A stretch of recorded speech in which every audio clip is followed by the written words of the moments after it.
একটা বক্তব্য শুনলাম। স্যারকে আমাদের তরফ থেকে স্যারকে আমাদের আন্তরিক শ্রদ্ধা এবং প্রণাম জানাই।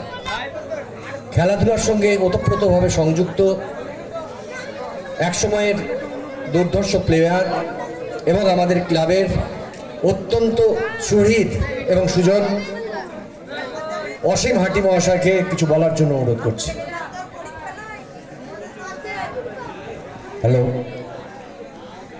আজ একটি বিশেষ দিন এই কারণে যে একদিকে আজকে যেমন একটা টুর্নামেন্ট সংগঠিত করেছে রসুলপুর তরুণ সংঘ, তার সঙ্গে সঙ্গে বেশ ক বছর ধরেই আমরা ঠিক করে আসছিলাম যে বদ্রীনাথ মণ্ডলের যে মূর্তি, সেই মূর্তিটি উন্মোচন কবে করব। আজ সেই কাজটি, বিশেষ কাজটি তা নিয়ে সুসম্পন্ন হয়েছে এবং আজ একটি খেলা এবং সেই খেলার মাধ্যমে এই কাজটা আমরা সুসম্পন্ন করতে পেরেছি। ওনার কথা বলে শেষ হবে না।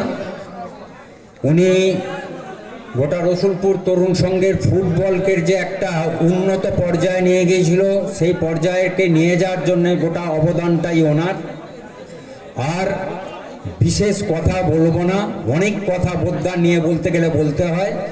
আর একটা কথা বলবো, খেলা চালু থাকুক, কিন্তু এটা সঙ্গে সঙ্গে আমি বলে রাখবো, বছরে একটা দিন টুর্নামেন্ট, বাকি 364 দিন মাঠ ফাঁকা পড়ে থাকে। এই দশাটা যদি ঘুচানো যায় তাহলেই বোধহয় সার্থক হবে টুর্নামেন্ট খোলা, টুর্নামেন্টটাকে বাঁচিয়ে রাখা, টুর্নামেন্টটাকে চালু রেখে দেওয়া। আমি চাই ইয়াং জেনারেশন তারা ফুটবলমুখী হোক, ময়দানমুখী হোক, এই আমার আবেদন। এই বলেই শেষ করছি।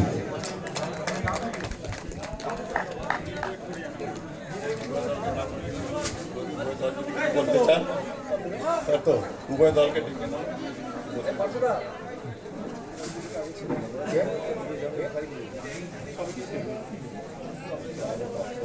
উভয় দলকে ডেকে নাও না।